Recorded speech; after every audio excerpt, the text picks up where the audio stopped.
Okay, this is a tour of my new rig from Jellotuna.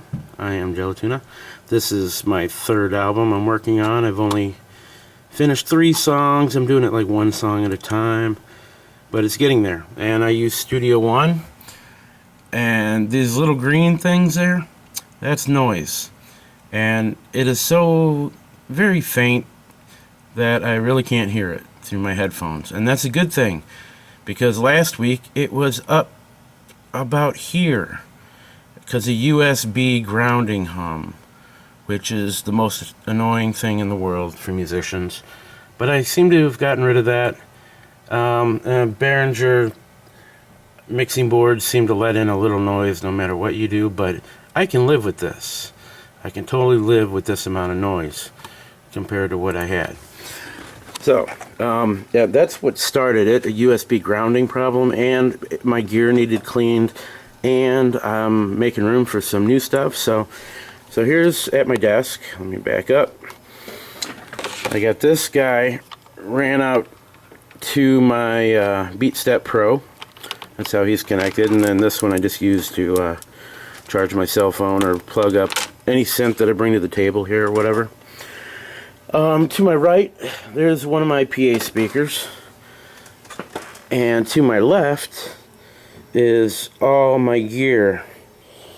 And here's where everything kind of comes in through my audio box.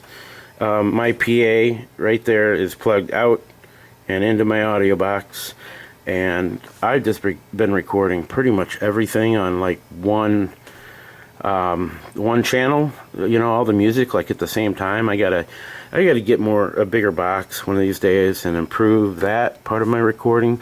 But as of just a couple months ago, I was still recording on digital 8-track. I just started using computer, so I'm getting there.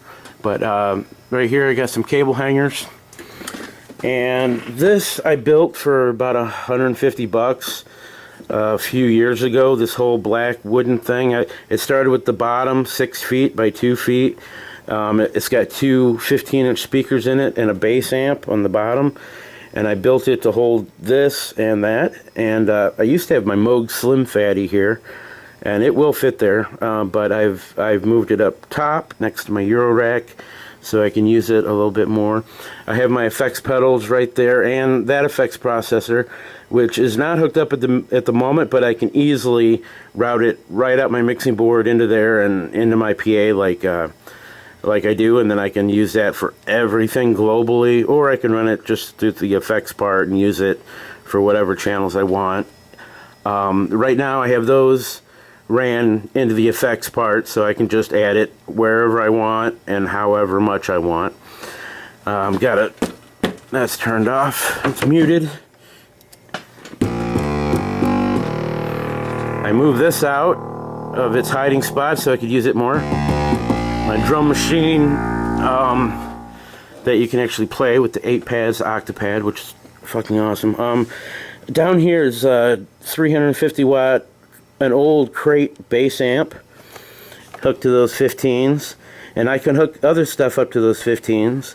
Usually I just use that and that, little speakers that run out of my audio box, and my PA is hooked up to the speaker over there and speaker right down there. They're 12 inches with horns, just a cheap like $200 PA system.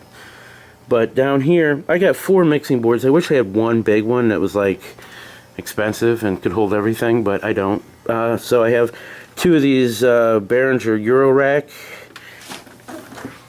mixers down here. This bottom one I got my bass and guitar and a couple of things that I don't use so much, but there is a couple things I use, like my Octapad and my Juno plugged into there.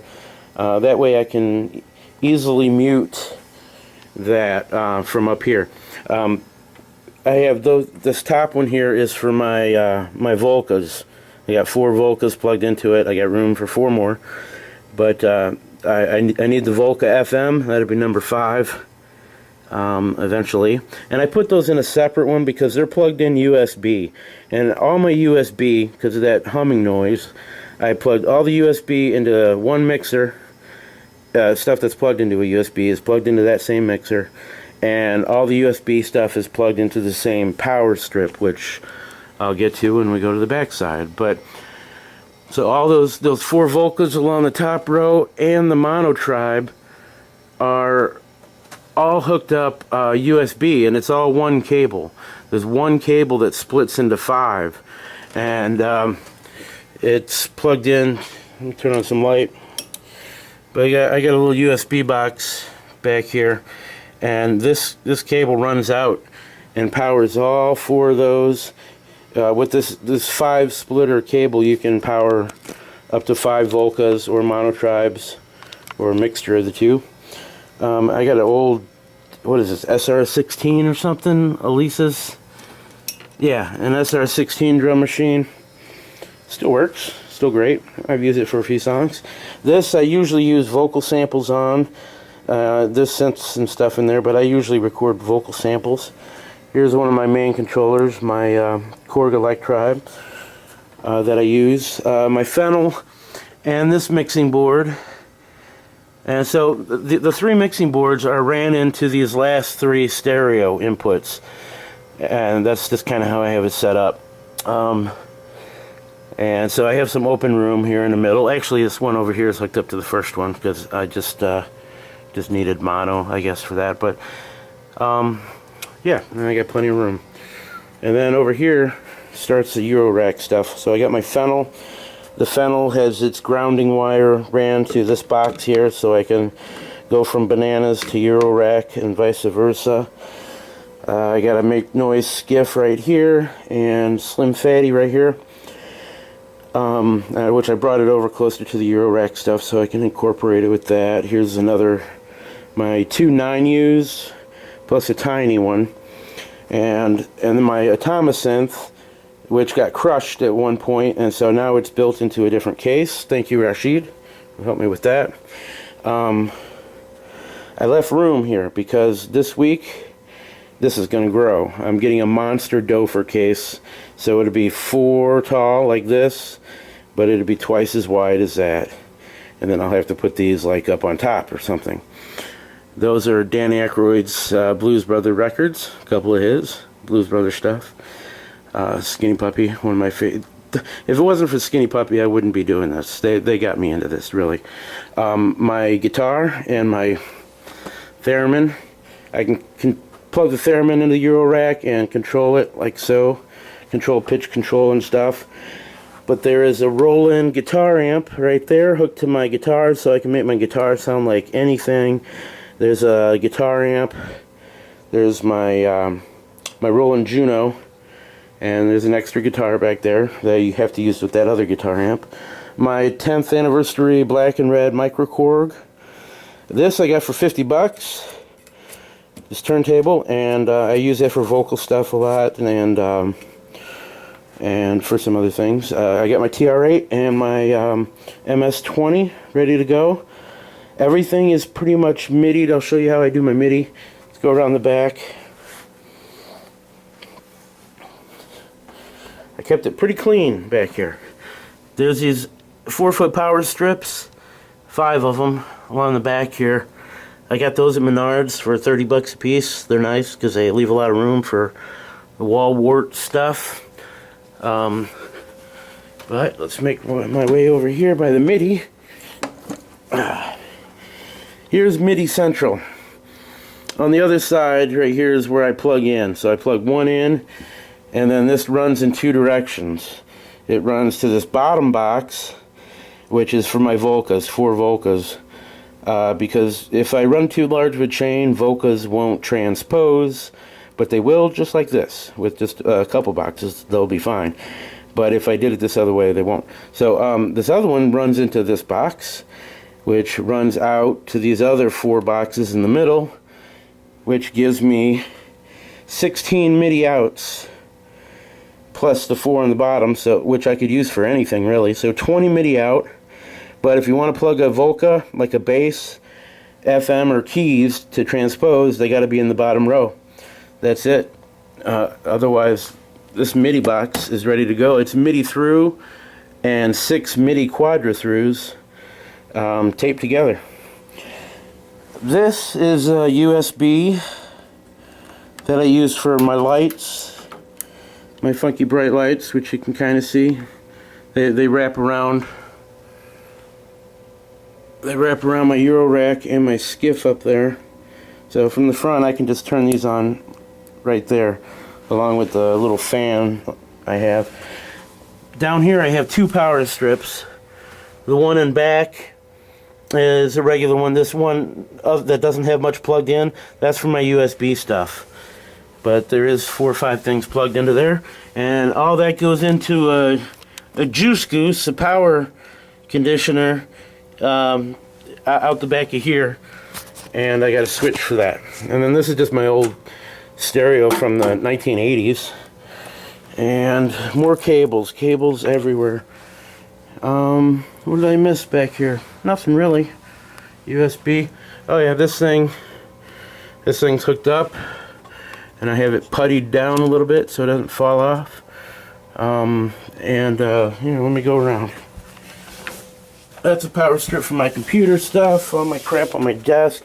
I left like 2 feet back here so I can get back and adjust the wiring. Here's my speaker and internet. But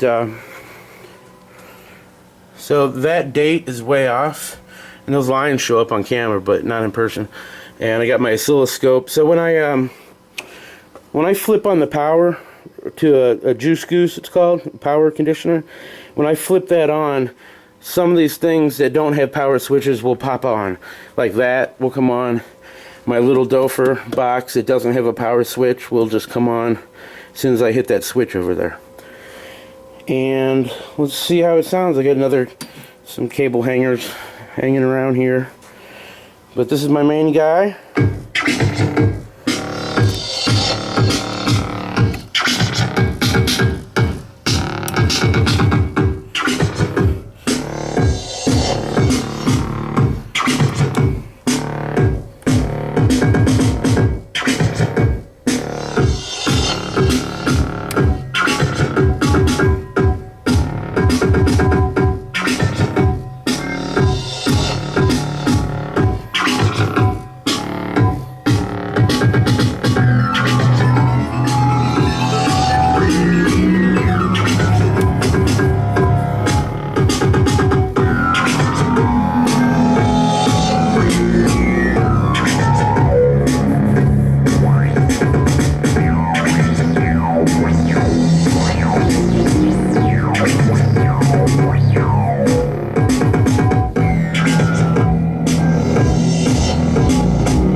More to come soon, like tomorrow. I'll work my ass off tomorrow. Here we go.